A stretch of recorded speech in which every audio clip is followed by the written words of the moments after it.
పళ్ళైతే తెంపేశాను. ఎలా ఉందో చూద్దాం. దొరికింది గదా అని మనం ఏది పడితే అది అలా తినేయకూడదు. లోపల బావుండవచ్చు, బావుండకపోవచ్చు. జాగ్రత్తగా చూసి తినాలి. బావుంది. లోపలైతే చాలా బావుంది. ఏదైనా తినాలన్నా అది పల్లెటూరు వాళ్ళకే సాధ్యం. అన్నీ దొరుకుతాయి. నేచర్‌గా దొరికే ఫ్రూట్స్ అండి ఇది. చాలా టేస్టీగా ఉంటది. చాలా స్వీట్ ఎక్కువ. చూపిస్తాను చూడండి. చెట్టు మొత్తం అవే పళ్ళే. కాయలు ప్లస్ పళ్ళు కూడా కాల్చి ఉన్నాయి. పళ్ళు పండిపోయి ఉన్నాయి. చాలా ఉన్నాయి. చిన్నపిల్లలు ఎక్కువగా తింటారు.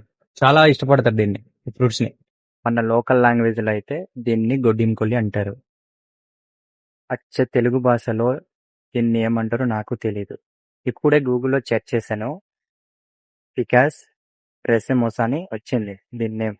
నాకు తెలీదు అది సైంటిఫిక్ నేమ్ ఏమో. పళ్ళు అయితే చాలా టేస్టీగా ఉంటుంది. ఒకసారి ట్రై చేస్తాను.